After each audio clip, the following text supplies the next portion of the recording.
नमस्कार। पॉलिटिकल पंचायत में स्वागत है आप सबका। आपके साथ मैं हूं साकिब सुमन। पॉलिटिकल पंचायत में आज 1 घंटे तक हम इस पंचायत को लेकर जाएंगे क्योंकि मसला किसानों से जुड़ा हुआ है।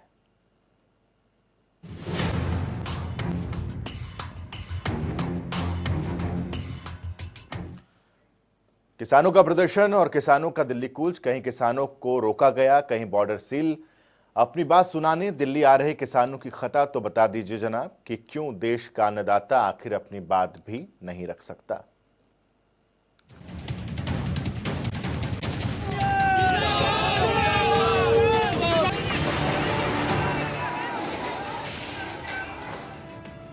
सैकड़ों मील से चलकर आए हैं ये मेहमान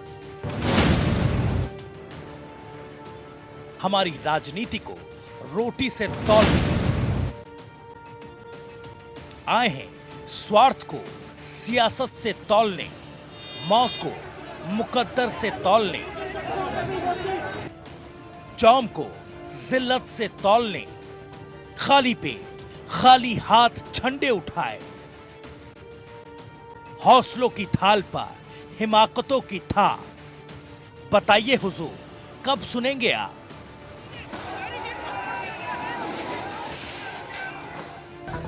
सुन सुनकर आप भी तो ऊबते होंगे। सदमा सा लगता होगा कि सियासत के नारों के चमकते हुए देश में कहां से चले आते हैं ये लोग। बची कुची सांसों की गठरी उठाए। कितना खराब लगता होगा आपको कि सड़कें घेर लेते हैं, भीड़ लगा देते हैं, चमकते हुए देश में बदहाली के गीत गाते हैं। चमकते हुए देश में अपनी बेबसी के जख्म दिखाते हैं। बुरा तो लगता होगा आपको। बुरा तो तब भी लगता होगा जब होती होगी मांग पर सियासत, जब होती हो मौका परस्त राजनीति।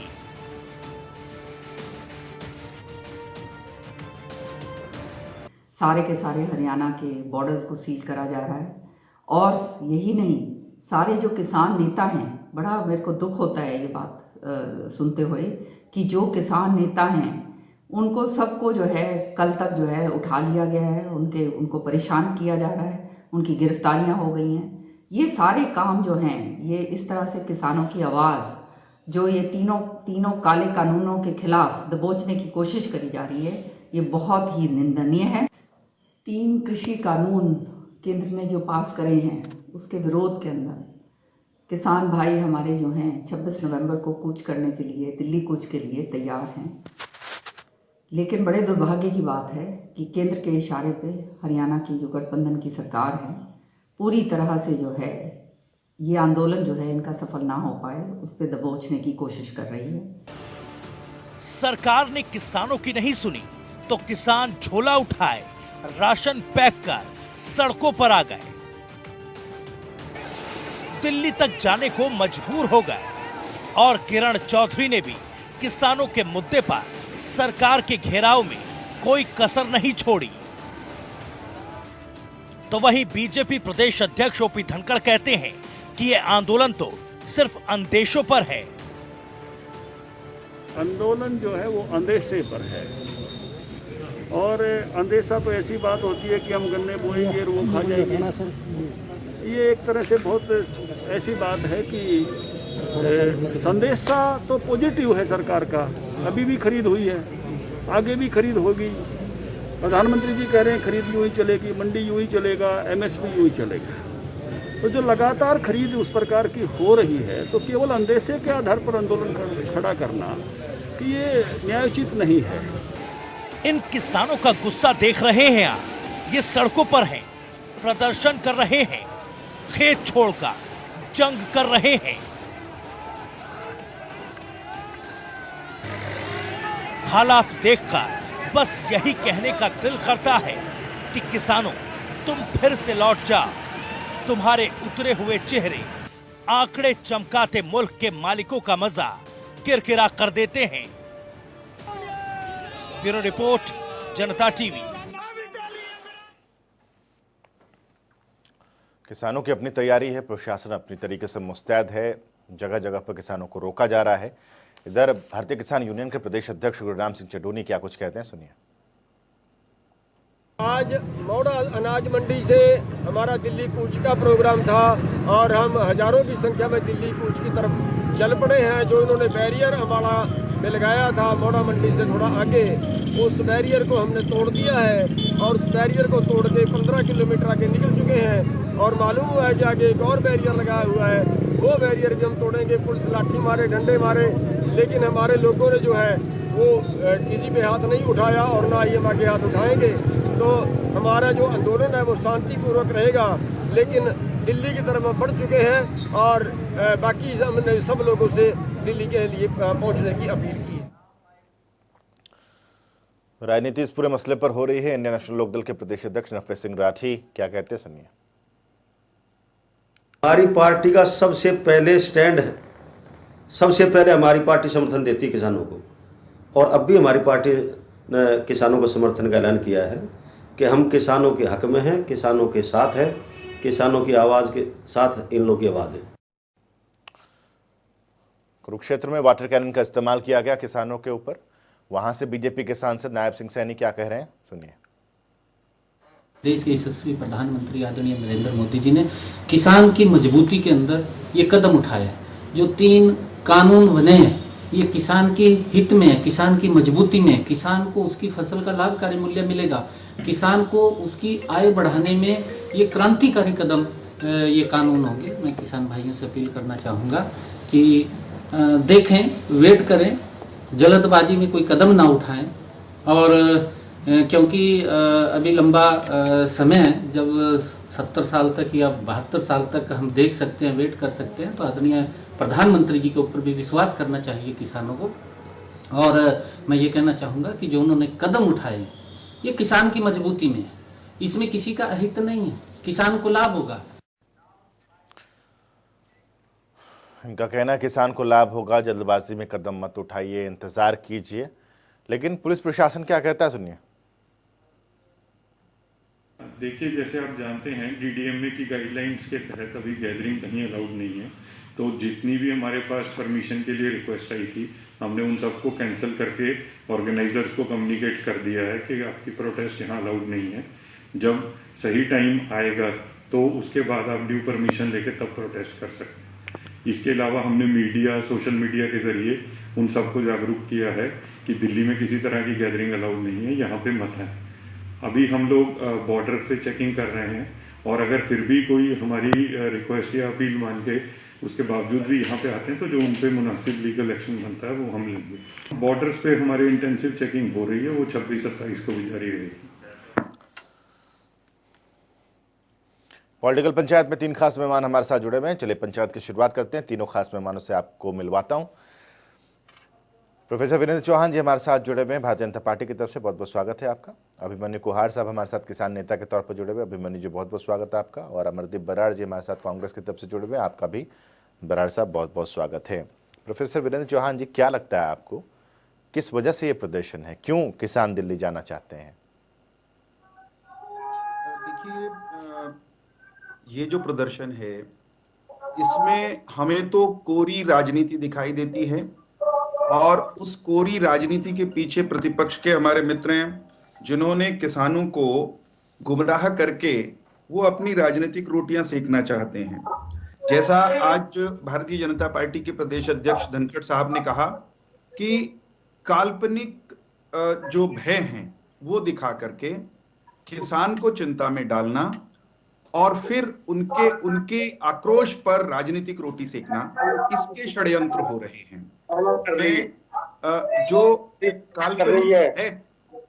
काल्पनिक भय है उनका अगर जिक्र करना हो तो यूं कहा जाएगा साकिब जी, ये कहा गया और प्रतिपक्ष के प्रमुख नेताओं के मुख से कहा गया कि 3 कानूनों के चलते मंडी समाप्त हो जाएगी। मंडी समाप्त नहीं हुई, मंडी वहीं की वहीं है, बल्कि अब की बार फसल पिछले साल से ज्यादा खरीद केंद्रों पर मंडी उप मंडियों में बिकी हरियाणा में। ये कहा गया एमएसपी खत्म हो जाएगा, पहले से ज्यादा फसलों की एमएसपी मिली, बेहतरीन ढंग से खरीद। चौहान जी, आप ये कह रहे हैं कि प्रदेश अध्यक्ष का स्टेटमेंट आपने कोट किया। मैं ये पूछना चाहता हूं कि अगर कोई किसानों को बहका सकता है तो आप किसानों को नहीं समझा सकते क्या? निश्चित रूप से प्रदेश के बहुसंख्यक किसान, प्रजातंत्र है, सबके सबको सारी की सारी बात समझ में आ जाए, ये कभी नहीं होता। आज हम केंद्र में बहुत बेहतरीन बहुमत की सरकार चला रहे हैं, लेकिन फिर भी हमारा विरोध करने वाले कुछ लोग हैं, वो हमेशा रहेंगे। कुछ लोग राजनीतिक दलों के साथ एफिलिएटेड हैं, वो इनमें हो सकते हैं, और कुछ लोग गुमराह भी होते हैं। ठीक है, आपने कई तरह के इल्जामात एक तरह से किसानों पर लगा दिया है। अभिमन्यु कुहाड़ जी, भारतीय जनता पार्टी के प्रवक्ता के मुताबिक आप लोग गुमराह कर दिए गए हैं, आप लोग बहका दिए गए हैं, आप लोगों का राजनीतिक कुछ कनेक्शन भी है, और ये सारी चीजें इंटेंशनली आप लोग कर रहे हैं। देखिए साकेत भाई, कल भी अपनी इसी विषय पर चर्चा हुई थी। यदि भाजपा के नेताओं को ऐसा लगता है कि हम गुमराह दिए गए हैं, हमें गुमराया जा रहा है, तो ये आके हमसे संवाद करें ना, हमसे बातचीत करें, इस चीज पे बहस हो, और वो बहस पूरे देश के किसानों के सामने होनी चाहिए। यदि हम गलत है तो ये हमें सही करें, अन्यथा यदि हमारी बात सही है तो ये हमारी बात को स्वीकार करें, और जो हम मांग कर रहे हैं उसको ये लागू कर दे।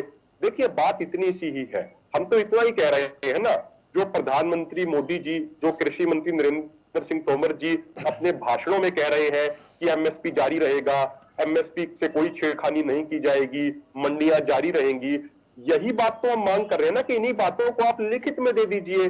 जब आपने इतने लंबे चौड़े 3 अध्यादेश बनाए जो अब कानून बन चुके हैं, तो उसमें एक या 2 लाइनें जोड़ने में आपको क्या दिक्कत है? जो बात आप भाषणों में कह रहे हैं वही बात तो हम जोड़ने के लिए कह रहे हैं। और मैं माननीय जो हमारे भाजपा के जो प्रवक्ता है उनसे मैं ये कहना चाहूंगा कि अब किसान भी समझदार हो चुका है, वो इस बात को समझता है कि देश राजनेताओं के भाषणों से नहीं बल्कि कानून और संविधान से चलता है।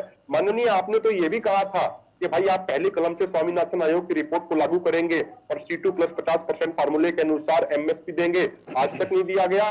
आपने तो ये भी कहा था कि हर साल 2 करोड़ युवाओं को रोजगार देंगे, वो भी नहीं हुआ। तो बातें तो बहुत सारी कही जाती है, और ये बात सिर्फ भाजपा की नहीं है साकेत जी, ये बात कांग्रेस में भी लागू होती है। 2007 में स्वामीनाथन आयोग की रिपोर्ट आई, कांग्रेस ने भी 2014 तक इसको लागू नहीं किया। तो हम तो खुल के कांग्रेस में भी सवाल कर रहे हैं और भाजपा में भी सवाल कर रहे हैं। और जो ये बात कह रहे हैं कि भाई इस आंदोलन का राजनीतिकरण हो रहा है या राजनीतिक लोग इसमें घुसे हुए हैं, तो आप उनको आइडेंटिफाई कीजिए ना, आप उनको पूरी प्रदेश की जनता के सामने बताइए कि भाई कौन से वो राजनीतिक लोग हैं। और अन्य में एक लास्ट महत्वपूर्ण बात, आखिरी महत्वपूर्ण बात इसमें मैं कहना चाहूंगा, साकेत जी आप इस मुद्दे को पूरे हरियाणा में बहुत लोग आपके चैनल को देखते हैं और कई बार इस मुद्दे पे आपके चैनल पे ही बहस हुई है। आप भी इस बात को अच्छे से जानते हैं कि 5 जून 2020 को जब ये अध्यादेश आए थे तो किसान संगठन तो जून महीने के अंत से ही इनका विरोध करने लग गए थे। मैं आपको एक एक तारीख बता सकता हूं कब हमने प्रधानमंत्री जी को पत्र लिखा। 6 जुलाई को पूरे देश भर में ज्ञापन दिया गया, कोशिश की गई कि ये जो कुंभकर्णी नींद रूपी जो सरकार जो सो रही है इसको जगाया जाए। उसके बाद ट्रैक्टरों का मार्च हुआ 1 दिन का। ये आंदोलन तेजी से आगे बढ़ा है, स्टेप बाय स्टेप आगे बढ़ा है। तो विपक्षी पार्टियों ने तो सितंबर के एंड में, अक्टूबर में आके समर्थन देना शुरू किया है। जब उनको लगा, विपक्षी पार्टियों को जब लगा कि भाई अब ये जन आंदोलन बन गया है, विपक्षी पार्टियां तो जब कूदी है ना, ये आंदोलन मूल तौर पे किसानों का अपना आंदोलन है। और जब भी सत्ता पक्ष के पास किसी सवाल का कोई जवाब नहीं होता तो वो ये आरोप लगा देते हैं सभी सवालों से बचने के लिए कि भाई इसमें तो विपक्ष मिला हुआ है। अगर विपक्ष मिला हुआ तो आप विपक्ष को एक्सपोज कीजिए ना। ठीक है, अभिमन्यु जी मैं लौटता हूँ आपके पास। वीरेंद्र जी मैं आ रहा हूँ एक बार, जरा अमरदीप बराड़ साहब भी हमारे साथ हैं कांग्रेस की तरफ से, उनका भी रुख ले लेते हैं। बराड़ साहब सीधे सीधे अब ये आरोप लग रहा है कि आप लोगों ने किसानों को बहका दिया, जैसा वीरेंद्र चौहान जी कह रहे हैं, आप लोगों की तरफ से बहकाया गया है, आप लोगों की तरफ से बरगलाया गया है, और ये जो कृषि कानून है ये किसानों के हित में है, लेकिन ये बात आप लोग किसानों तक पहुंचने नहीं देना चाहते।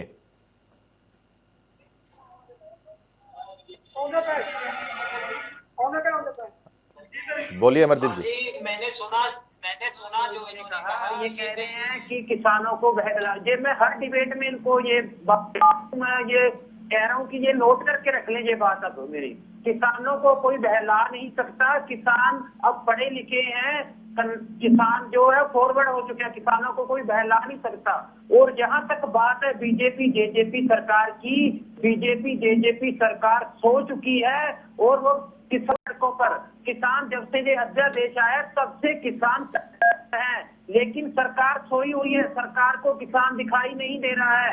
सरकार किसान को सिर्फ प्रताड़ित कर रही है, सिर्फ उन पर जुल्म कर रही है। जिस प्रकार किसानों पर लाठियां अमरदीप बराड़ जी, चलाई और अब जो रातों को जाकर किसान नेताओं के घरों में जाकर उनके साथ जो हुआ वो भी आपके टीवी के माध्यम से सबने देखा है, आपने दिखाया है। अमरदीप जी, किसान नेता तो ये भी कह रहे हैं कि 2007 में जब स्वामीनाथन आयोग की रिपोर्ट सामने आई, 2014 तक आप लोगों ने दबाए रखा, कुछ नहीं किया। तो ऐसा नहीं है कि आप किसानों के मसीहा हैं और दूसरी जो पार्टी जो सत्ता में इस वक्त है वो किसानों का गला रेत रही है।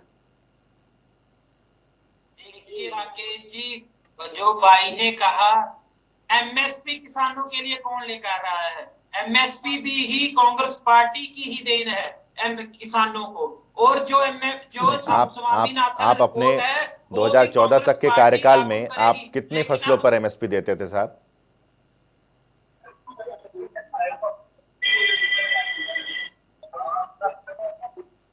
सर जो साकेत भाई, आवश्यक जरूरी फसलें थी उन सब पर एमएसपी मिलती थी। नहीं, आपके पास आंकड़ा नहीं है ना सर, आपके पास आंकड़ा नहीं है कि आप कितने देते थे और भारतीय जनता पार्टी ने उसको बढ़ा करके कहां तक पहुंचाया। खैर, उस पर भी किसान भाइयों का ये कहना है कि जितनी भी फसलों को एमएसपी के दायरे में रखा गया है वो मिलता नहीं है उन फसलों पर भी एमएसपी फिलहाल। लेकिन मेरा सवाल आपसे बराड़ साहब ये था कि स्वामीनाथन आयोग की रिपोर्ट को 7 साल तक आप लोगों ने क्यों दबा के रखा? रिपोर्ट को दबाया नहीं गया है जी, रिपोर्ट वही थी। स्वामीनाथन रिपोर्ट कांग्रेस ने ही लागू करने का जो फैसला वो लिया था, लेकिन कई बार कुछ कर नहीं पाए आप। 7 साल तक हालात ऐसे थे कि आप किसानों के लिए कुछ नहीं कर पाए और मौजूदा दौर में आप किसानों के मसीहा बने बैठे हैं। वीरेंद्र चौहान जी, सवाल आपसे ही है, जो बराड़ साहब ने कहा उसका जवाब दीजिए। देखिए, बराड़ साहब की जानकारी कितनी सीमित है इसका आभास इस बात से मिल सकता है कि वे ये कह रहे हैं कि स्वामीनाथन आयोग की रिपोर्ट लागू करने का फैसला कांग्रेस ने कर लिया था। अगर कांग्रेस स्वामीनाथन आयोग की रिपोर्ट को लेकर गंभीर होती तो स्वामीनाथन की रिपोर्ट आने के बाद उसको 7 साल खूंटी पर टांग कर नहीं रखती। आज कांग्रेस के नेता भूपेंद्र सिंह हुड्डा किसानों के मसीहा बनने की फिराक में है। तमाम चौहान जी, 1 सेकंड रोक रहा हूं आपको। कैबिनेट मंत्री मूलचंद शर्मा जी हमारे साथ इस वक्त फोन लाइन पर जुड़े हुए हैं, परिवहन मंत्री। बहुत बहुत स्वागत है आपका मूलचंद जी। धन्यवाद सर, सीधा सवाल आपसे ये है कि लगातार किसान जो है वो प्रदर्शन कर रहे हैं, ऐसा नहीं लगता आप लोगों को कि किसानों को कॉन्फिडेंस पे लेना चाहिए या लिया जाना चाहिए था? देखो, किसानों का किसी भी आदमी का प्रदर्शन करना वो अपना अधिकार है। तो किसानों को बरगलाने वाले जो दूसरे लोग हैं, जो 3 बिलियन जो इसके खिलाफ जो बरगला रहे हैं किसानों को, वो लोग पार्टी के लोग हैं, किसान नहीं कर रहा, पर उनके पीछे लोग हैं जो दूसरे जो इस तरह की प्रचार फैला रहे हैं किसान को लोग। और मैं कहता हूँ इस बिल से आने वाले समय किसान को सबसे बड़ा लाभ मिलेगा। मूलचंद शर्मा जी, किसान इतनी बड़ी तादाद में किसान दिल्ली की तरफ कूच कर रहे हैं, इतना बड़ा प्रदर्शन हो रहा है, क्या सिर्फ और सिर्फ विपक्ष के बल पर? और अगर विपक्ष बहका रहा है, आप लोग समझा पाने में नाकाम है? इतनी बड़ी ताकत विपक्ष के पास हो गई कि वो किसानों के इस कौम को बहका दे रहा है और आप लोग सत्ता में होने के बावजूद आप लोग समझा नहीं पा रहे किसानों को? नहीं, बिल्कुल आपकी बात ठीक है। किसान को बहकाना और समझाने में समय लगता है, किसान को समझाने में समय लगता है। किसी चीज का गलत प्रचार होना उसमें थोड़ा समय ज्यादा लगता है उसको करने में। मेरा एक ही बात कहना है, किसान हमारे, मैं भी किसान हूँ और लोग सब किसान हैं। तो किसान क्या है कि किसान को जो बिल के प्रति जो कांग्रेस के दूसरे मित्रों ने जो प्रचार करा है, किसान को एक ही बात कर दी, आपको तो मिलेगा ही नहीं। अब राजस्थान का गेहूं बिकता हमारे 28-30 रुपए, आटा मिलता है 32-34 रुपए। वो तो किसान का ही आटा बिकता है ना। पर मेरा ये कहना है कि सारी बात के किसान का जो है धीरे धीरे समय लगेगा। एक बात बताइए, हमारे साथ पैनल में भी किसान भाई हैं और साथ ही साथ जो तमाम किसान भाइयों के स्टेटमेंट सामने आए हैं वो तो यही कह रहे हैं कि 3 कानून सरकार लेकर आई, हम तो ये चाहते हैं कि एक चौथा कानून उसमें ऐड ऑन कर दे मूलचंद जी, जिसमें वो ये चाहते हैं कि एमएसपी पर ही, मंडी के बाहर भी अगर फसल बिके, अनाज बिके, तो वो एमएसपी पर ही खरीदी जाए। इसको लेकर के आश्वासन प्रधानमंत्री भी दे चुके हैं, आश्वासन मनोहर लाल भी दे चुके हैं, लेकिन जब आश्वासन दे रहे हैं सर, आप पूरी तरीके से ईमानदार हैं सर, तो फिर आखिर इसको कानून का रूप क्यों नहीं दिया जा सकता? जब मुख्यमंत्री और प्रधानमंत्री दे चुके हैं आश्वासन, तो मेरा तो कोई बीच का मामला ही नहीं है। सर यही तो बात है कि आश्वासन पर, अगर आश्वासन को ही कानून मान लिया जाए तो कानून का रूप दे दिया जाए उसे, क्या दिक्कत क्या है सर? जब आश्वस्त कर रहे हैं प्रधानमंत्री खुद, मनोहर लाल मुख्यमंत्री के तौर पर आश्वस्त खुद कर रहे हैं, तो इसको कानून का रूप देने में दिक्कत क्या है सर? तो कानून अड़चन होगी, कोई बात होगी। क्योंकि यही तो एक सवाल किसान नेता लगातार पूछ रहे हैं कि आप आश्वस्त कर रहे हैं तो कानून ही बना दीजिए ना। आपके आश्वासन पर हम भरोसा कर रहे हैं, लेकिन उसको कानूनी रूप दे दीजिए, कोई दिक्कत नहीं होगी, सारा आंदोलन खत्म हो जाएगा सर। इस कोरोना काल में इन किसान भाइयों को नहीं निकलना पड़ेगा, इस ठंड, शुरुआती ठंड में वाटर कैनन का सामना नहीं करना पड़ेगा। मूलचंद शर्मा जी, आपको नहीं लगता कि इस पर सरकार को भी गंभीरता से सोचना चाहिए? जब आश्वस्त कर रहे हैं तो कानून क्यों नहीं बना सकते? नहीं, किसान भरोसा लगे कानून बनेगा। जो प्रधानमंत्री मुख्यमंत्री ने कहा है, जरा समय तो दें, भरोसा तो रखें। मुख्यमंत्री जी ने कहा है, देश के प्रधानमंत्री का, तो विश्वास रखें, भरोसा रखें। लेकिन सर सवाल तो यही है ना कि भरोसा तो वो रख रहे हैं, भरोसा तो वो कर रहे हैं प्रधानमंत्री पर भी, मुख्यमंत्री पर, बस वो चाहते हैं कि इसी भरोसे को कानूनी रूप दे दिया जाए। नहीं, जो भी कहा भरोसे के साथ ही तो कहा है ना। मेरा ये कहना है, भरोसे और विश्वास के साथ ही कोई बात कही जाती है। नहीं, आपकी बात रखें। आपकी बात बिल्कुल सही है मूलचंद शर्मा जी, लेकिन कल को ये भरोसा कानून का रूप तो नहीं ले सकता ना। इस भरोसे को दिखाकर कहीं भी, अगर मूलचंद शर्मा जी आप इजाजत दें तो अभिमन्यु कुहाड़ जी हमारे साथ किसान नेता जुड़े हुए हैं, वो एक सवाल बहुत ही गुजारिश कर रहे हैं, वो कि एक सवाल वो आपसे पूछना चाहते हैं, अगर आपकी इजाजत हो तो मैं उनसे वो सवाल ले लूं। नहीं, कोई बात नहीं, मेरे से क्या, तो किसान नेता है भाई है। अभिमन्यु जी, ठीक है सर, शुक्रिया। अभिमन्यु जी बोलिए, सवाल सुन रहे हैं मूलचंद शर्मा जी। आदरणीय मूलचंद जी, मैं आपसे सवाल करना चाहता हूँ कि यही कानून जो पूरे देश में लागू किया गया है, ये 2006 में बिहार में लागू हुआ था, और उस समय भी कहा गया था कि निजी क्षेत्र की बहुत इन्वेस्टमेंट आएंगी, बहुत सारी चीजें होंगी, लेकिन वहां का नतीजा आज के दिन ये है कि आज के दिन बिहार से बड़ी संख्या में किसान पलायन कर रहे हैं, वो दूसरे राज्यों में जा रहे हैं, क्योंकि वहां पे सरकारी मंडियां 2006 में खत्म हो गई थी, वहां पे एमएसपी खत्म हो गया था। जो मक्का जिसका सरकारी रेट 1850 रुपए क्विंटल है, वो मक्का आज के दिन वहां पे 600 से 700 रुपए क्विंटल बिक रहा है। तो ऐसी स्थिति में जब हमने बिहार के किसानों की ये हालत जब हम देख रहे हैं, तो हम किस तरीके से विश्वास कर लें? आप हमें ये बताइए जरा। मूलचंद शर्मा जी, जवाब चाहेंगे? चलिए, लगता है कि संपर्क टूट गया मूलचंद शर्मा जी से। हमारा दोबारा से उनसे संपर्क करने की कोशिश करेंगे और आपका सवाल लेके चलेंगे। और इस वक्त इंडियन नेशनल लोकदल की तरफ से अभय चौटाला जी हमारे साथ इस वक्त फोन लाइन पर जुड़े हुए हैं। अभय चौटाला जी, बहुत बहुत स्वागत है जनता टीवी पर आपका। सर सवाल यही है, इंडियन नेशनल लोकदल शुरुआती दौर से ही किसानों को अपना पूरा समर्थन दे रही है, आपको कहां लगता है कि चीजें गलत हो रही हैं? क्योंकि सरकार कह रही है किसानों के हक में यह कानून लाया गया, किसान कह रहे हैं कि चौथा कानून ला दो, आपको क्या लगता है? सबसे पहले तो जो लोग ये कहते हैं कि ये किसान के हक का कानून है, आप उनसे ये पूछो कि किस किसान संगठन ने आपसे इस बात की डिमांड करी थी जी कि आप इस तरह का कोई कानून हमारे लिए बनाओ जी। जो लोग इनके सामने डिमांड करते हैं अलग अलग, चाहे वो कर्मचारी है, चाहे मजदूर है, चाहे वो किसी रेलवे से जुड़ा हुआ व्यक्ति है या कोई आर्मी के लोग हैं, जो लोग लगातार सरकार से डिमांड कर रहे थे अपने अपने हकों की, उन सब की बात को तो सुना नहीं इन्होंने। कैसे किसान से उसकी जमीन छीनी जाए, उसके लिए किसान के ऊपर इस तरह के कानून थोप दिए।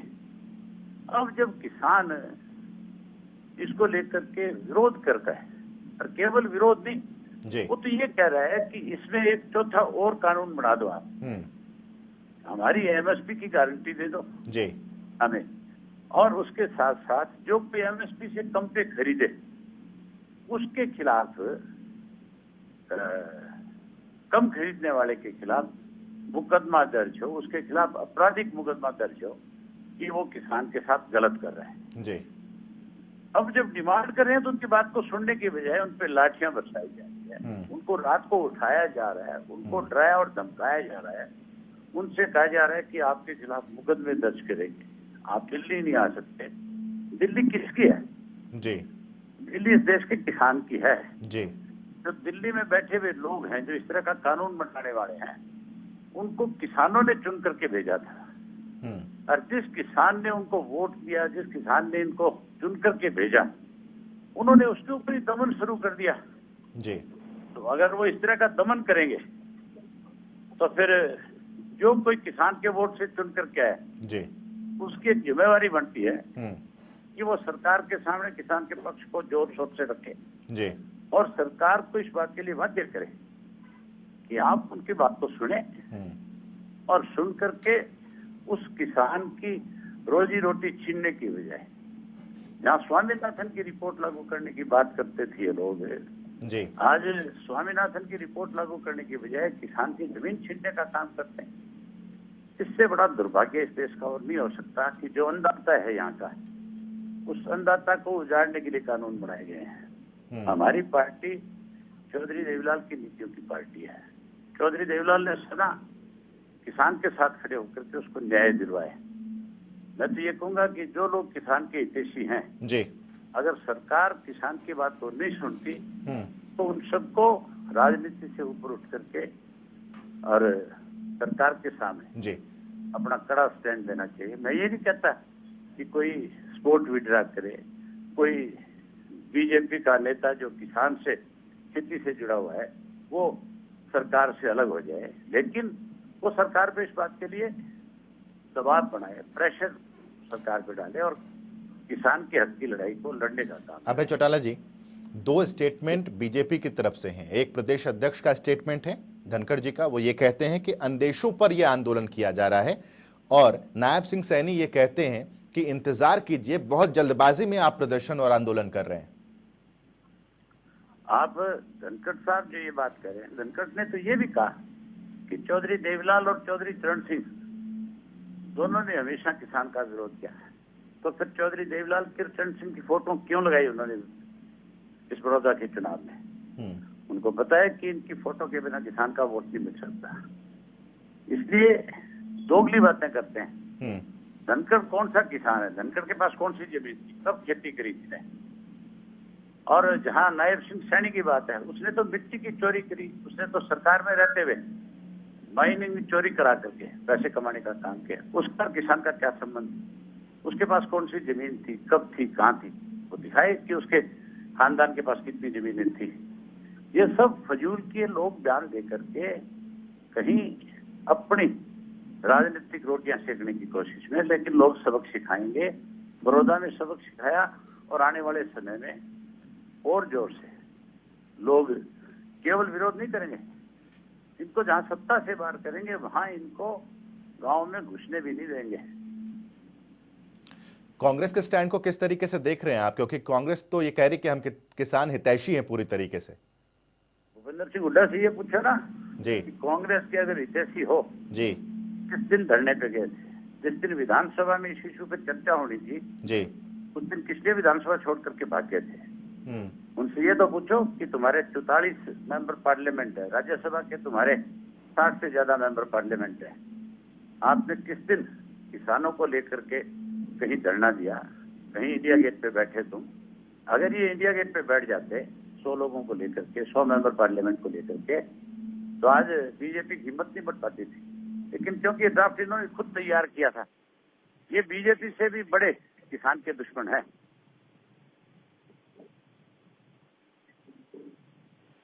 आपसे ये भी जानना चाहता हूं अभय चौटाला जी, क्योंकि एक तरफ ये भी आरोप लग रहा है बीजेपी की तरफ से कि ये इसको राजनीतिक रंग दे दिया गया है और ये किसान नहीं है, इसमें ज्यादातर लोग राजनीतिक लोगों की तरफ से बहकाए हुए हैं। तो फिर आप उनको बीजेपी के लोगों से ये कहो कि आप इसको कहते हैं कि ये केवल राजनीतिक मामला है, तो फिर किसान को दिल्ली जाते हुए रोक क्यों रहे हो? जी। वहाँ सारे किसान जा रहे हैं, वहाँ कोई भी राजनीतिक आदमी दिल्ली कूच नहीं कर रहा।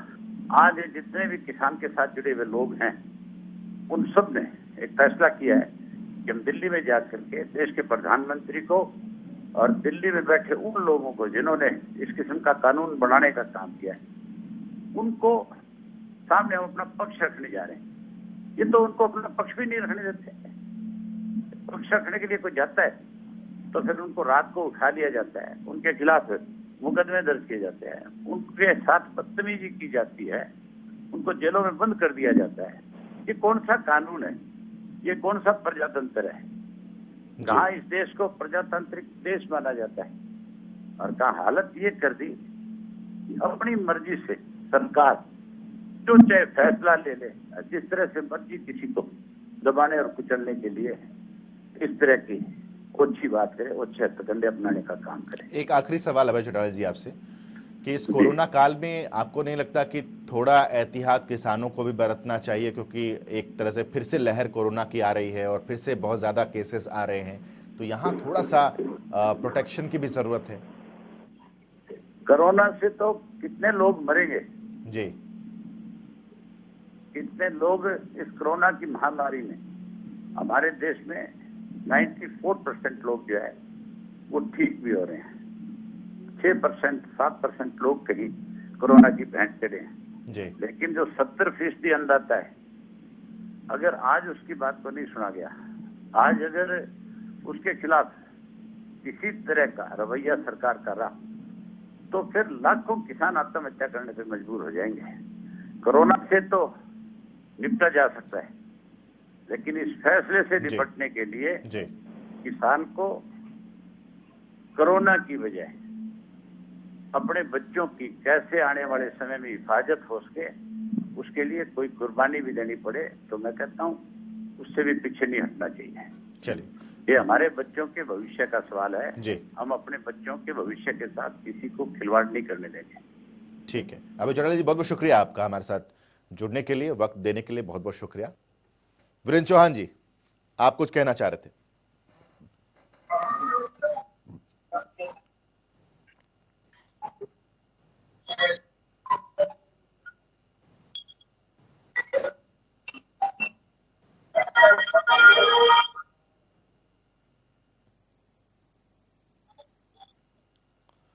वीरेंद्र चौहान जी, आपकी आवाज ठीक ढंग से हम तक पहुंच नहीं पा रही, रिकनेक्ट करते हैं आपके साथ, उसके बाद दोबारा से आपको पूरा मौका दूंगा। अभिमन्यु जी कुछ कहना चाह रहे हैं, अभिमन्यु जी बोलिए। साकेत जी सुन पा रहे हैं मुझे? जी जी जी, आवाज ठीक आ रही है प्रोफेसर वीरेंद्र जी, आवाज ठीक आ रही, बोलिए आप। जी, मैं ये कह रहा था कि गुमराह करने की जब हम बात करते हैं तो उसके प्रमाण सामने होते हैं। अभी हमारे विरोधी दलों में से एक प्रमुख नेता अभय सिंह जी आपके साथ जुड़े हुए थे और वो पढ़े लिखे भी हैं, अनुभवी भी हैं, सत्ता में उनकी पार्टी लंबे समय तक रही है। वे इस तरह की भाषा बोल रहे हैं कि किसान की जमीन छीन ली जाएगी। इतने जिम्मेदार पद पर बैठकर इस तरह की भ्रामक बातें करते हैं और ये शिखर पर भी होता है और नीचे भी होता है। कल मैं एक लाइव फेसबुक लाइव में एक किसान जो एक गांव से लाइव कर रहा था उसको देख रहा था, आंदोलनकारी किसान। वो किसान है, निश्चित रूप से वो आंदोलनकारी है, वो भी है, लेकिन कह क्या रहा था?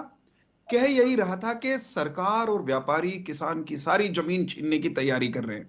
साहब, अभय सिंह चौटाला, भूपेंद्र सिंह हुड्डा और वो निम्नाबाद का किसान, इनमें से कोई ये साबित तो कर दे कि कोई एक वाक्य, एक शब्द, एक फ्रेज इन कानूनों में ये कहती हो कि किसान की जमीन पर खतरा आने वाला है। इसके विपरीत है, कॉन्ट्रैक्ट फार्मिंग के दौरान कानून में प्रावधान, नए कानून में प्रावधान किया गया है चौहान जी, इन कि सारी किसी बातों को भी लेकर तो सूरत में ऑब्जेक्शन कोई नहीं भी है। हालत पैदा हो जाए, किसान तो यही चाह रहे हैं ना फार्मिंग में वीरेंद्र चौहान जी, एक किसान तो मिनट, यही चाह रहे साकेत हैं, जी, एक बात मुझे कहने यही दीजिए, चाह रहे हैं एक किसान बात की आप मुझे- चौथा कानून बना दीजिए, एमएसपी को लेकर के गारंटी एक दे मिनट, दीजिए। मैं एक बात कह रहा हूं, वो कह लेने दीजिए, मैं चौथे कानून पर भी टिप्पणी कर दूंगा। कॉन्ट्रैक्ट फार्मिंग में कोई कॉन्ट्रैक्ट फार्मिंग करवाने वाली कंपनी, फर्म या संस्था किसी भी सूरत में, चाहे जमीन आसमान पलट जाएं, किसान की जमीन का 1 इंच उस पर निगाह नहीं डाल सकेंगे। यह प्रावधान नए कानून में किया गया है। रही बात चौथा कानून बनाने की, हम ये कह रहे हैं कि समर्थन मूल्य जैसे पहले जो व्यवस्था दशकों से चली आ रही थी, जस की तस है, उसको छुआ तक नहीं है।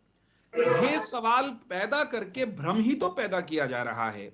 जो पहले से व्यवस्था है, अभिमन्यु जी जवाब उसको दीजिए। किसी ने छेड़ा नहीं, जस की तस है। अभिमन्यु जी बोलिए। तो आ रहा हूं अमरदीप जी, आ रहा हूं आपके पास। किसान के अभिमन्यु जी जवाब दीजिए। देखिए साकेत जी, जो हमारे मित्र हैं भाजपा के, इनको थोड़ी सी जानकारी और होनी चाहिए। जो नया कानून है, जो कॉन्ट्रैक्ट खेती का जो कानून है, उस कानून में क्या है कि भाई मान लीजिए किसान की जब जमीन ली जाएगी तो कोई भी व्यापारी उस जमीन के ऊपर अपना कोई भी इंफ्रास्ट्रक्चर बना सकता है, और उस इंफ्रास्ट्रक्चर जो वो बनाएगा उसके लिए वो लोन ले सकता है। अब जब वो कॉन्ट्रैक्ट खत्म होगा तो उसमें 2 तरह की बातें कही गई है। एक बात तो ये कही गई है कि भाई अगर वो जिसने जमीन कॉन्ट्रैक्ट पे ली थी, वो चाहे तो अपने इंफ्रास्ट्रक्चर को पूरा तोड़ के और किसान को जमीन एज इट इज लौटा दे जैसे उससे ली गई थी। दूसरा उसमें प्रावधान, दूसरा ऑप्शन उसमें ये है कि अगर वो उसको नहीं लौटाता है इंफ्रास्ट्रक्चर को खत्म करके, तो वो इंफ्रास्ट्रक्चर के साथ जमीन किसान के पास एज इट इज रह जाएगी। लेकिन अब मुझे एक बात बताइए, इस दूसरे प्रावधान में जब ये बात है कि भाई इंफ्रास्ट्रक्चर के साथ रह जाएगी, तो यदि उस इंफ्रास्ट्रक्चर के ऊपर जो लोन लिया हुआ था वो लोन रिपे नहीं होगा, तो वो लोन भी फिर किसान के खाते में ही जुड़ेगा। और ऐसे बहुत सारे एग्जाम्पल राजस्थान में अभी आए हैं। आप इन टेक्निकल चीजों को आप इनको समझिए, थोड़ा सा टेक्निकल चीजें हैं ये टेक्निकल चीज। लेकिन कोहाड़ भाई एक रुकिए, बात सुनिए, रुकिए, आप सुनिए, ये बात- बता बात- दीजिए, कोहाड़ भाई ये बता दीजिए अभिमन्यु जी, कि क्या किसी भी कानून, इन तीनों कानूनों में से किसी कानून में किसान की जमीन किसी कॉन्ट्रैक्ट फार्मिंग कराने वाले इदारे को लेने का अधिकार दिया गया है? किसी कीमत पर जमीन नहीं जा रही, लेकिन हम इस तरह की बातें करके किसान को गुमराह कर रहे हैं, तो ये तो गलत है ना। अभिमन्यु जी सुनिए, आप वस्तुस्थिति क्या है? अभिमन्यु जी, वस्तुस्थिति क्या है? अभिमन्यु जी मैं ये चाहता हूँ कानून- अभिमन्यु जी कि आप उस मसले पर टिप्पणी करें जो वीरेंद्र चौहान जी कह रहे हैं कि एमएसपी को लेकर के। बोल रहे थे, मैं आपको सुन रहा था ना, तो आप थोड़ा सुनिए। ठीक है वीरेंद्र चौहान जी, एक सेकंड। अभिमन्यु जी, जो वीरेंद्र चौहान जी जिस बात का जिक्र कर रहे हैं कि एमएसपी को लेकर के जो यथास्थिति थी उसमें तो किसी तरीके का बदलाव नहीं किया गया, तो फिर आप लोग गुमराह क्यों कर रहे हैं कि इस पर चौथा कानून ले आइए? ठीक है वीरेंद्र चौहान जी, एक सेकंड बोलिए। देखिए साकेत भाई, आप ये बताइए, जो पहले जो होता था एपीएमसी एक्ट था, एपीएमसी एक्ट का अलग लॉ होता था। जो नया लॉ आया है वो बिल्कुल अलग है। एपीएमसी एक्ट जो agriculture produce marketing committee act है, जो अलग अलग राज्यों ने अलग अलग समय पे बनाया, उसके तहत राज्य सरकारों और केंद्र सरकार की जिम्मेदारी बनती थी कि किसान का सामान एमएसपी पे खरीदा जाए। अब आप मुझे एक बताइए साकेत जी, आप वरिष्ठ पत्रकार हैं, एक नया लॉ आया है तो नया लॉ बिल्कुल अलग है ना, उसमें भी सारी चीजें क्लियर कर देनी होंगी ना कि भाई एमएसपी जारी रहेगा, एमएसपी की गारंटी रहेगी, ये सारी चीजें। जी साकेत जी, अभी हम यहाँ पे जहाँ हैं, तो यहाँ पे अभी शायद दिल्ली पुलिस डिटेन करने आई है, तो मैं आपसे थोड़ी देर के बाद में इसमें देखता हूँ अभी जहाँ। ठीक है अभिमन्यु जी, ठीक है अभिमन्यु जी। जरा कांग्रेस का रुख कर लेते हैं। अमरदीप जी बोलिए। साकेत जी, मेरे बड़े भाई वीरेंद्र चौहान जी बैठे हैं, मैं इनको बता देना चाहता हूं कि कांग्रेस के 10 वर्ष में जो स्वामीनाथन रिपोर्ट थी उसका 50% ज्यादा वो नीतियों में लागू हो चुका था। गन्ना दान, कैसी बातें कर रहे हो? इतना बड़ा झूठ ना बोलिए। ना अमरदीप भाई, ये नहीं, इतना बड़ा झूठ आप मांगिए इसके लिए। इतना कोरा झूठ बोलेंगे बैठकर स्टूडियो में? कहाँ लागू हुआ था बताएं? इतना बड़ा झूठ बोलेंगे आप स्टूडियो में बैठकर? एक इतना बड़ा झूठ रहे हैं साकेत आप, इनको रोकना चाहिए। लागू हुआ था। अब हमारे 10 वर्ष का रिकॉर्ड और अपने 6 वर्ष का रिकॉर्ड निकाल कर देखिए, हमें क्यों कर किस रेट पर किसानों की फसलों को बेचा गया है। आपकी सरकार में अब किसान को एमएसपी नहीं मिल रही है, ये सच्चाई है। किसान की फसल मंडियों में हो रही है। आप बात सुनिए मेरी, आप करना कब शुरू किया था? किसान की फसल का पूरा रेट मिलता था। आप हमारे पुराने 10 वर्ष का रिकॉर्ड निकाल लीजिए और इनके 6 वर्ष का रिकॉर्ड निकाल लीजिए कि किसने ज्यादा रेट दिया है। उसकी फसल के रेट को बढ़ाया गया है, लेकिन उन्होंने एमएसपी से भी कम किसान की फसलों को किया है। को कैसे गुमराह किया जाता है, इससे बड़ा प्रमाण हो सकता है क्या? ये बात क्यों नहीं सुन रहे हैं पूरी जनता तक? अब बात क्यों नहीं पहुंचने दे रहे हैं? ये गुमराह कर रहे हैं। ठीक है अमरदीप जी, जरा जवाब लेते हैं। अमरदीप जी जरा जवाब ले लेते हैं। ठीक है अमरदीप जी, झूठ क्यों बोलते हो स्टूडियो में बैठकर? इतना बोलते हो आपकी पार्टी देश की सबसे बड़ी झूठी बोले बोलते हो किसानों की फसलों का। ठीक है अमरदीप जी, 1 सेकंड होल्ड कीजिए। अमरदीप जी 1 सेकंड, 1 सेकंड अमरदीप जी, जरा जवाब ले लीजिए, जवाब ले लीजिए, फिर आऊंगा आपके पास। जवाब ले लीजिए, फिर आऊंगा आपके पास अमरदीप जी।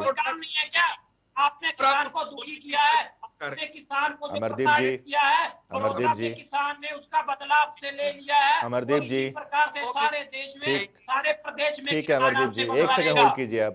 अमरदीप जी होल्ड कीजिए आप 1 सेकंड अमरदीप जी प्लीज। ठीक है, अरे बोलते ही चले जाएंगे क्या? सांस लीजिए थोड़ा। अमरदीप जी पानी पीजिए, थोड़ा पानी पीजिए। ठीक है जवाब लीजिए अमरदीप जी, उसके बाद बोलिएगा। सांस लीजिए। रहे हैं कि इन्होंने 1.5 गुना लागत का स्वामीनाथन का फार्मूला लागू कर दिया था। क्या कर दिया था इन्होंने? आपका सामान्य ज्ञान क्या कहता है? साकेत भाई आप ही बता दीजिए। आपके स्टूडियो में हमारे 10 वर्ष का और अपने पिछले 6 वर्ष का डाटा उठाकर देखिए, फसलों का दाम बढ़ा है। आपने दुगुनी फसल का आपने कौन सी फसल का आपने कौन सी आय की है? आपने किसान की आय कर दो।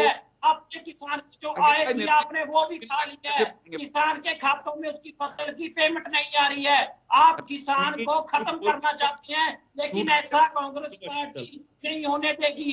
सबसे बड़े देश में अगर किसान का कोई दुश्मन है वो बीजेपी सरकार है। ये किसान को भी पता चल गया है, इसीलिए किसान पर है। मांग लीजिए, आपसे बदला ले लिया है इस चीज का, और ऐसे ही पूरे प्रदेश में, पूरे देश में किसान आपसे बदला लेगा। ठीक है अमरदीप जी, आप जरा एक बार प्रोफेसर वीरेंद्र चौहान को बोल लेने दीजिए पूरा, उसके बाद आप इंटरप्ट कीजिएगा। मुझे केवल एक सरल सा प्रश्न करना है। मैं साकेत भाई आपको भी इसमें शामिल कर रहा हूं इस प्रश्न के निर्णय में। झूठ किसे कहते हैं, भ्रम किसे कहते हैं, वो कैसे फैलाया जाता है, ये कांग्रेस के प्रवक्ता ने अभी लाइव आपके चैनल पर किया। इनसे पूछिए कि स्वामीनाथन, अरे रुक जा भाई, अब गाड़ी में बोल लेना, 1 मिनट रुक जाओ। आप मेरी बात को झूठा साबित कर दीजिए टेलीविजन पर, और मैं आपकी बातों को झूठा साबित करके दिखा दूंगा जनता के बीच में। अच्छा ठीक है, आप करके दिखा दीजिएगा। अभी थोड़ा सा शांत हो जाइए, सुन लीजिए। मेरा सरल प्रश्न ये है, कांग्रेस के प्रवक्ता ने यह दावा किया कि स्वामीनाथन आयोग की सिफारिश के अनुसार 1.5 गुना लागत का 1.5 गुना समर्थन मूल्य देना इनकी सरकार ने शुरू कर दिया था। क्या इतना कोरा झूठ आप टेलीविजन में अपने स्टूडियो में बोलने की अनुमति देते हैं? यदि देते हैं तो यह गजब है, क्योंकि ऐसे ही झूठ इनके छोटे से लेकर बड़े तक सभी नेता बोल रहे हैं लगातार, और यहां से किसान भ्रमित होता है। स्वामीनाथन आयोग की रिपोर्ट लागू की नरेंद्र मोदी जी की सरकार ने, अधिक फसलों का समर्थन मूल्य देना नरेंद्र मोदी जी की सरकार ने, और अमरदीप सिंह अपनी पीठ थोप रहे हैं, थपथपा रहे हैं। जो किया नहीं में लागू की, जाकर लागू कर दी अपने स्वामीनाथन रिपोर्ट। अरे किसी और देश में कर दी क्या?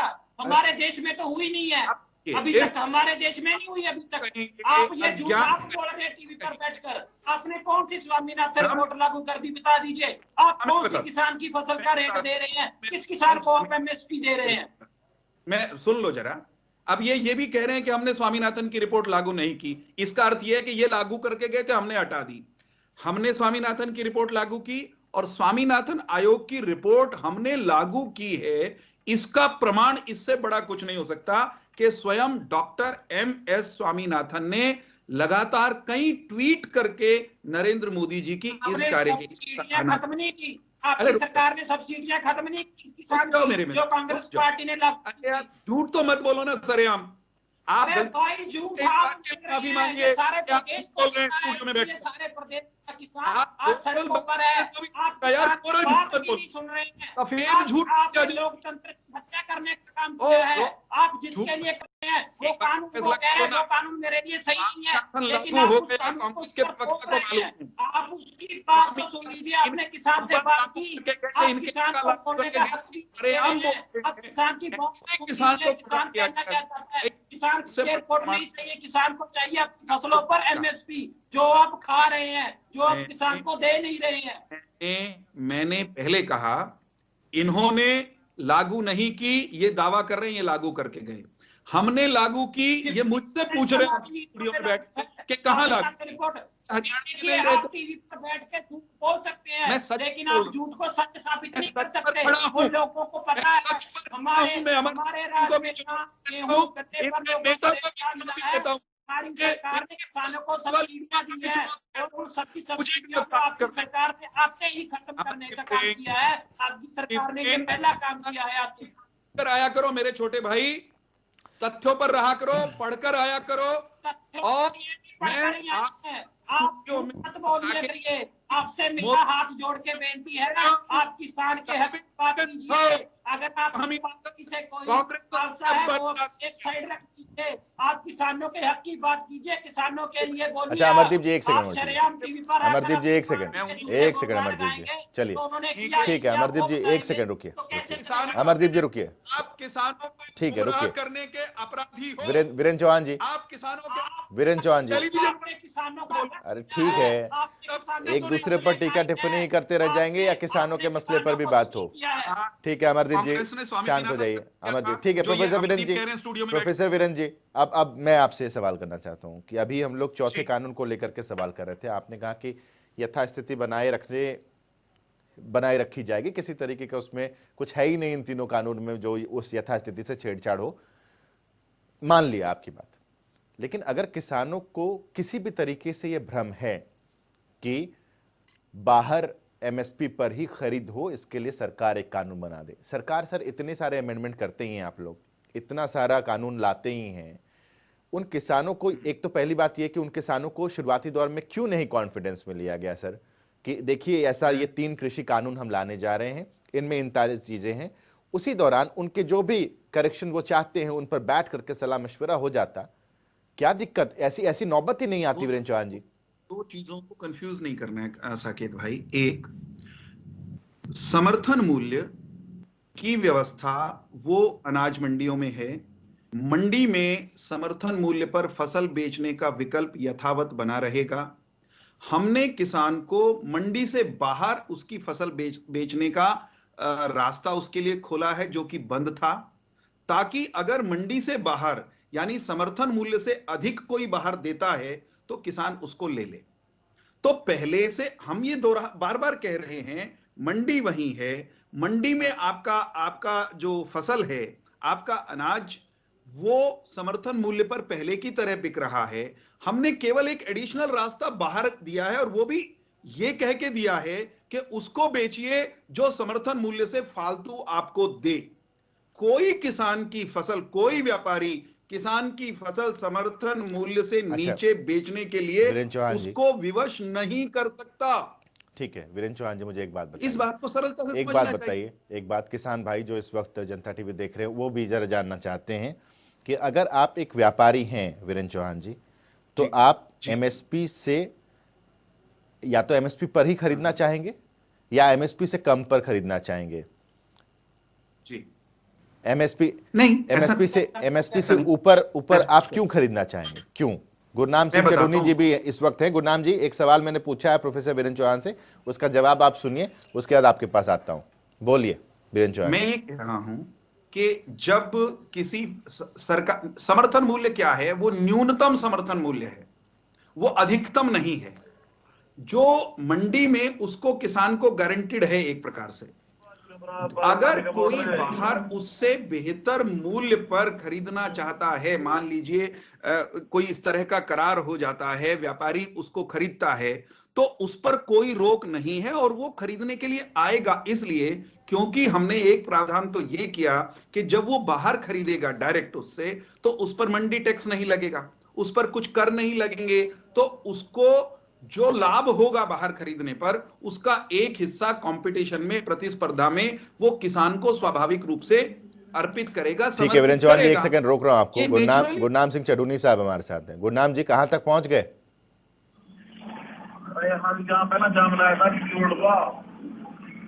कहां पे हैं इस वक्त गुरनाम जी?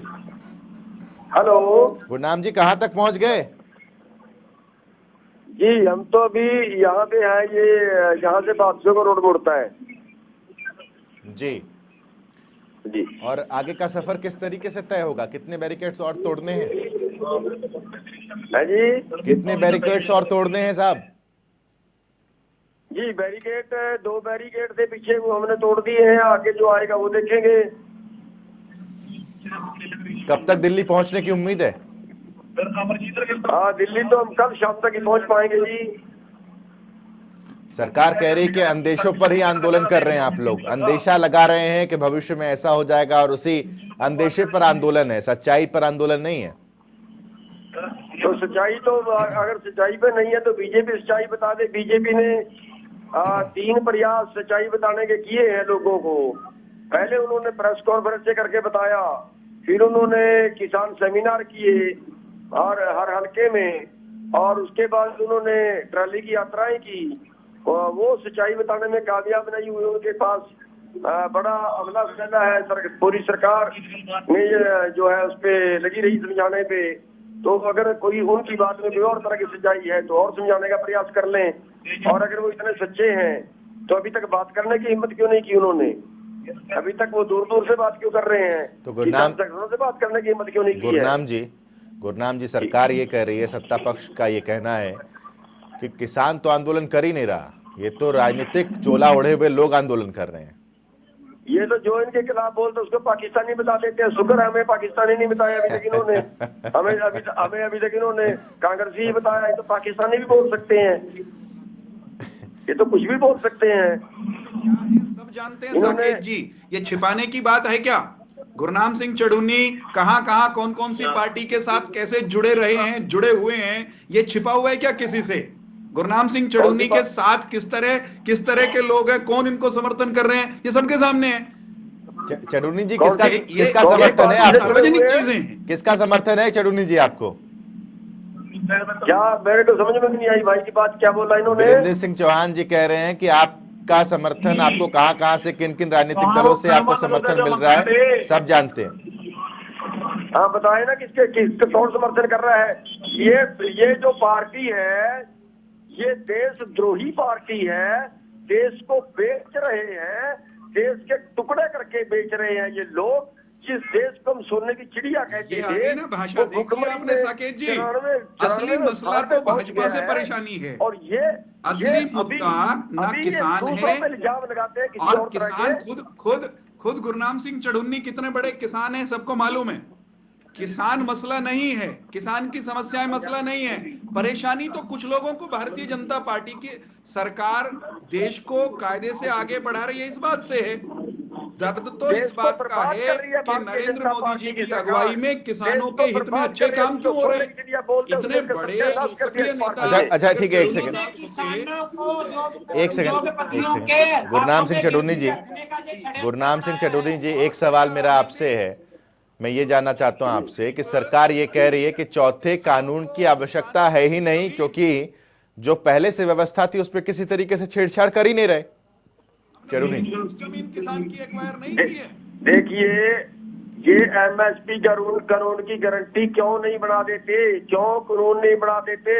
जब 3 कानून तो ये बिना बहुमत के भी बना सकते हैं, बिना लोगों की डिमांड के भी बना सकते हैं। ये सारे देश को पूंजीपतियों के पास बेचेंगे क्या? और दूसरी बात, अगर ये कह रहे हैं कि ये कानून जैसे के तैसे रहेंगे, तो फिर इन्होंने अभी देश से मक्का क्यों नहीं खरीदा, अभी देश का चना क्यों नहीं खरीदा? ये पता नहीं ये क्या कहाँ इस देश को ले जाना चाहते हैं, ये क्या करना चाहते हैं, क्यों इतने साथ के भागीदार बन रहे हैं जहाँ पे करोड़ों लोग भुखमरी से मरेंगे। और आपके जैसे किसानों के नाम पर कोरी सियासत करने वालों को बेनकाब करने में जुटे हुए हैं। ठीक है, निश्चिंत रहिए। चलिए, बहुत बहुत शुक्रिया आप सबका हमारे साथ इस पॉलिटिकल पंचायत में जुड़ने के लिए। सवाल यही है कि किसानों के मसले पर आखिर है कौन, किसानों के हित की आखिर सोच कौन रहा है? क्या सिर्फ और सिर्फ किसान ही अपने हित के लिए सोच रहे हैं, या सत्ता पक्ष किसानों के हित में सोच रही, या विपक्ष सरकार के हित में सोच रहा है, या सिर्फ किसानों को ही अपनी लड़ाई अकेले अपने दम पर लड़नी है? इस पेशकश में इतना ही। छोटा सा ब्रेक, खबरों का सिलसिला लगातार जारी रहेगा।